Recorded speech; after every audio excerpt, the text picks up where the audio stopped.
welcome back to my channel. Today I have a little book haul for you all. Let's jump into it.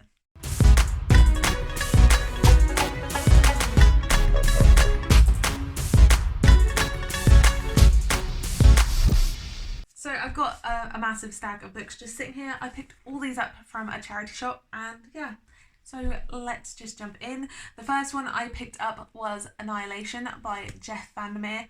I don't know too much about this book except that it's heavy sci-fi. I did watch the film and it made me go, so maybe I'll get a bit more understanding by reading this.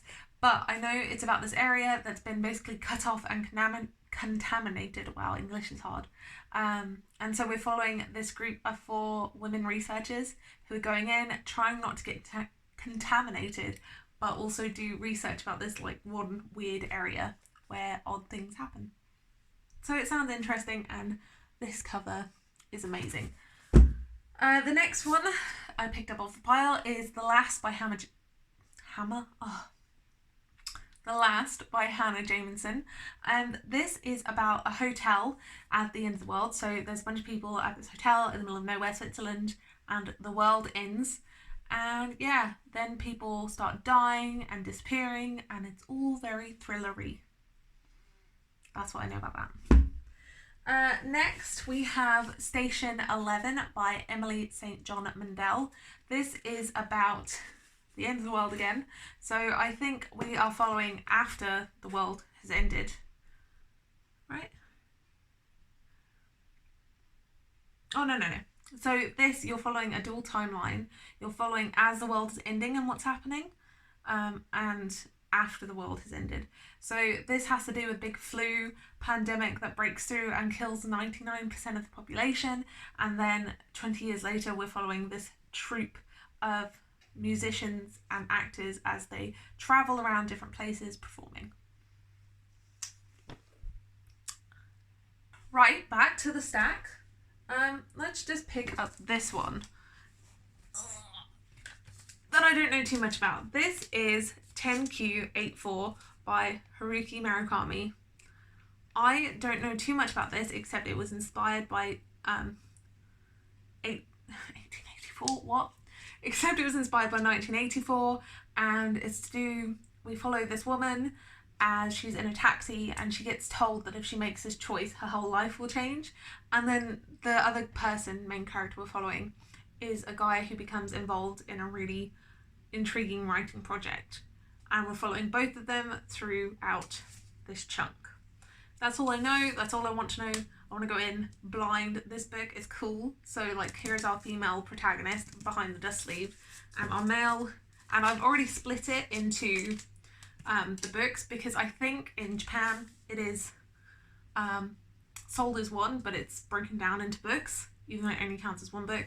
So you've got book 1 and then 2 and 3. I'm really intrigued to read this. I will definitely be trying to get to this soon, but it's intimidating. It's almost 1,000 pages long. Yikes. These next 2, I'm gonna admit, straight up, I don't know what they're about. I picked them up because they're popular and I think they're quite fluffy, light reads. Maybe light's not the right word, but I feel like I could get through them, and I needed some books to break up all the fantasy I have on my TBR.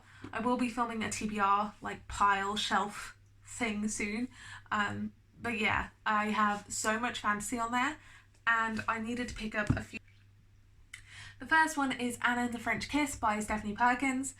This is about Anna who gets sent abroad to Paris on her own to make life discoveries.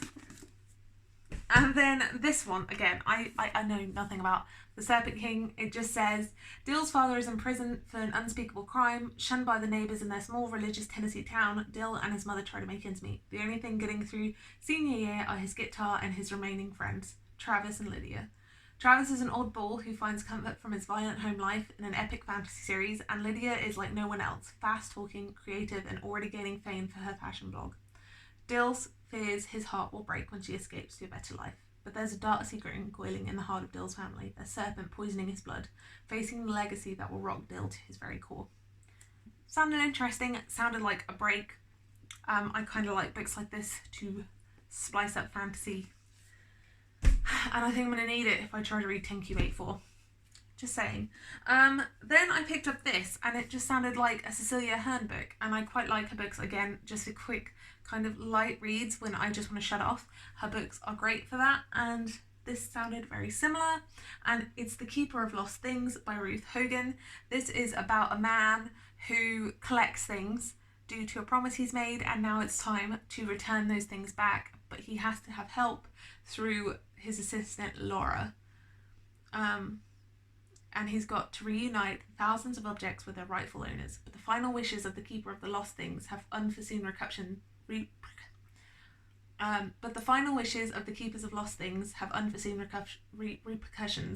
which trigger an emotion serendipitous.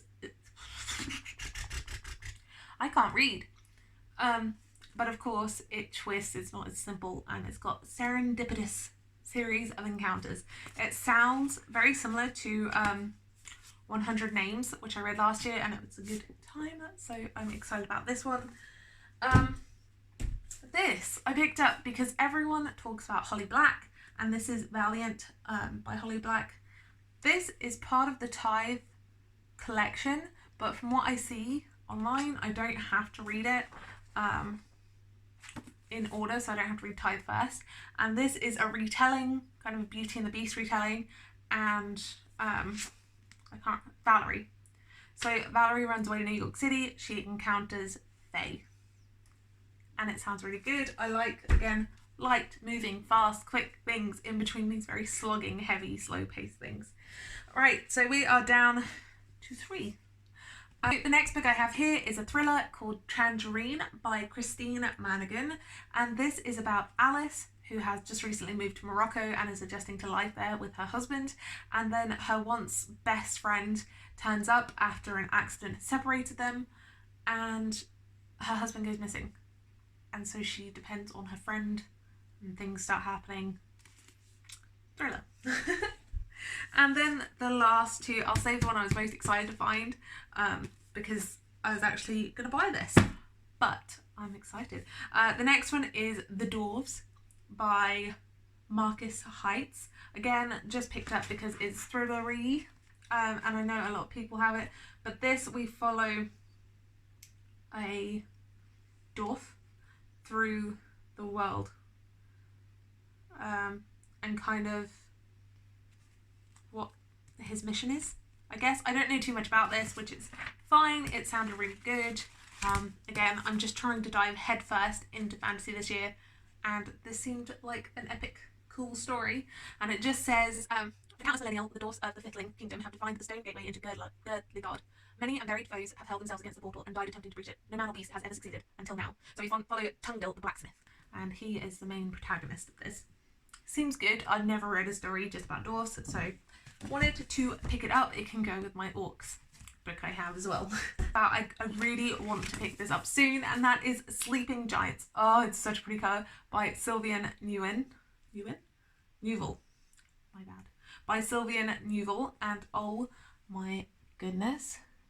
Alright, so this follows a woman who fell into a hole and discovered these giant robots, and it's all set up in interview form, and it just says where did it come from, where we meant to find it, and what happens when we do. So it's a global puzzle. I'm super excited. A lot of people love this and recommended me this after reading the Illuminate files, so I'm very excited to pin. Right, so that's my whole, I don't know how like descriptive all of my reviews are. I don't really like jumping into the blurb on the back of a book. I find it spoils quite a lot, and I tend to just get a vague idea and jump in. If you want to know more about each book, I will link them down below through Goodreads. And yeah, that's it. I hope you enjoyed this, hopefully, and that's it. Yeah, so if you want to see more awkward videos of me talking about books, make sure to hit that subscribe button and look out for weekly content, travel, lifestyle and books. I'll see you guys in another video. Bye!